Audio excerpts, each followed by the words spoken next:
Hey, how's everyone doing? This is Brandon Crowell, and the title of my speech is Time to Take Action.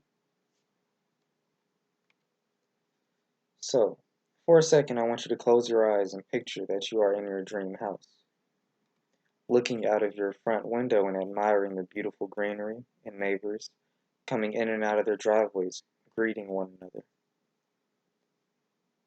You have that picture? Okay.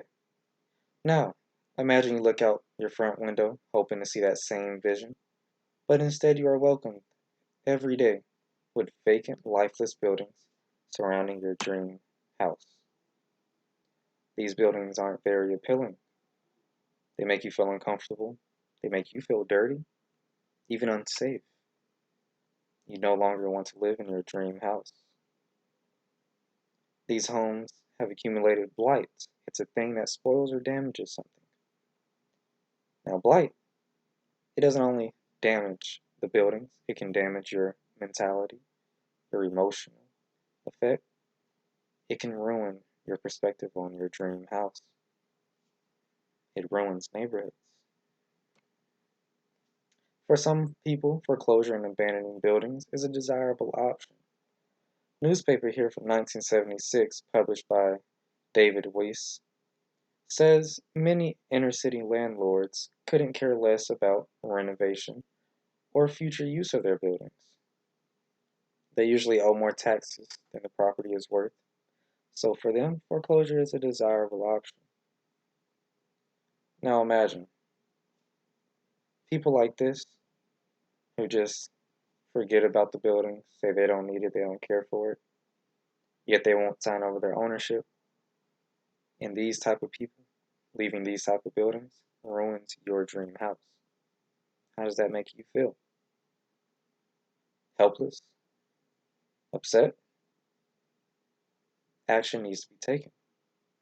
City officials' main obstacle with taking action is specifically ownership. It's very hard to go around and just destroy a home, destroy a structure, not knowing if the owner is away for vacation or just up north or down south for the season. You never really know, so it's hard to get in contact with these owners. However, this should not be an excuse to just let these structures pile up and devour our world's beautiful land and cities. City officials can publish and mail out a list of properties that have been vacant for quite some time to the owners, giving them a 90-day period to start cleaning up the property, show proof of ownership. And if the owners do not claim it or contact city officials within time, let local fire companies tear down or control burn the structures. Action must be taken. Quick story: a family living in Detroit's Brightmoor neighborhood in 1960 said their neighborhood was once a very clean one. However, as time progressed, their neighbors relocated to the suburbs, and the Brightmoor neighborhood became a site of blight and decimated by crack cocaine epidemic about a decade later.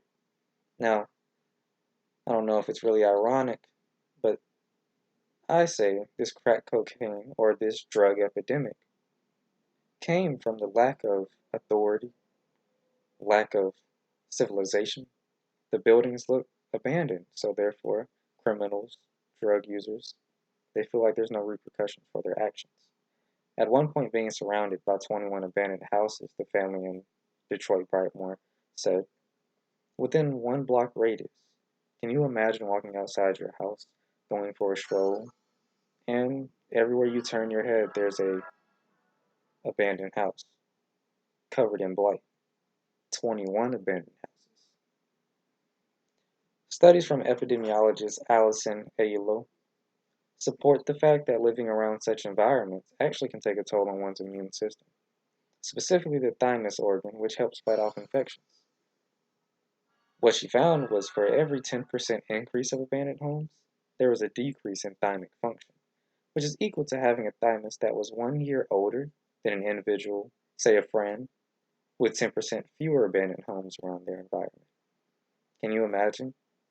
Just you, normal living civilian, aging and dying faster from within than, say, your friend that lives in a clean, civilized, even gated community where there's not a lot of abandoned buildings. That alone affects you, not just mentally, but physically. Public health. This is not right. Blight is not right. Action must be taken. Thank you.